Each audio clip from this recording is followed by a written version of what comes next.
ఒక డైలాగ్ ఉంటుంది, సావిత్రి వినిపించే పేరు అవుతుందని. అలాగే నాగశ్విన్ ఆల్రెడీ వినిపించేసిన పేరు మా అందరికీ కూడా, మొత్తం అందరికీ కూడా పరిచయం చేశారు వాట్ ఈస్ నాగశ్విన్ అని చెప్పేసి ఒక్క కల్కితోటి.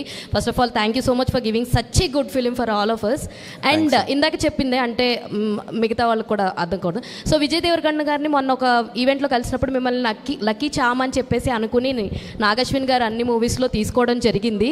సో ఏమని ఫీల్ అవుతారంటే అట్లేం లేదు, నాగికి నాకు కంఫర్ట్ ఉంది. సో అందుకనే ప్రతి మూవీలో నా లైక్ విజయ్ దేవరకొండ గారు అలాగే మాల్విక గారు ఇద్దరూ కనిపిస్తారు. వై ద రీజన్ ఏంటి అంటే నిజంగానే లక్కీ ఛాన్స్ అనా లేదంటే ఇంకేదన్నా బియాండ్ కంఫర్ట్ జోన్ ఉంది వర్కింగ్ అనా? యా అంతే అనుకోవచ్చు. అంటే comfort and lucky charms and first cinema కదా, it's always first movie is always special. So yeah. Nageshwar garu, I'm Mohan. ఏంటంటే మీరు ఎన్ టైటిల్స్లో కల్కి సినిమాటిక్ యూనివర్స్ కంటిన్యూ అవుతుందన్నారు, బట్ ఇప్పుడు ఏంటంటే ఓన్లీ పార్ట్ 2 ఉందంటున్నారు. బట్ ఇన్ కేస్ ఫ్యూచర్లో మీకు ఈ మూవీ మొత్తంలోంచి ఒక క్యారెక్టర్తో స్టాండ్ అలోన్ ఫిల్మ్ తీయాలనిపిస్తే ఏ క్యారెక్టర్తో చేస్తారు? తీయచ్చు సార్ చాలా మంది తోటి. ఫర్ ఎగ్జాంపుల్ శోభనా గారి క్యారెక్టర్ పాస్ట్లో ఏం జరిగిందో తీయచ్చు, అజ్జు కైరా వాళ్ళ ప్యారలల్ ఏదన్నా తీయచ్చు,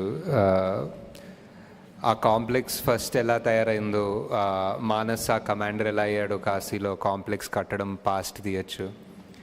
అంటే దర్ సో మెనీ క్యారెక్టర్స్ కదా ఆల్రెడీ. సో ఒక్కొక్కరు బ్యాక్ స్టోరీ వెళ్ళాలంటే తీయచ్చు బాగానే. దుల్కర్ది తీయచ్చు ఫర్ ఎగ్జాంపుల్. హలో నాగేశ్వన్ గారు, hi, I'm Babita.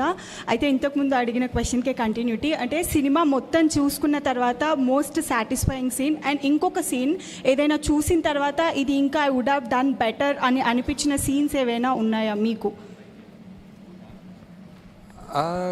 I think most satisfying మీకు ఆల్రెడీ చెప్పాను. ఇంకా బెటర్ తీసుండేది what we're talking about. Maybe more about scene కన్నా ఎడిట్లో maybe we could have done a better job in the first half అనిపించింది. All the best. Congratulations.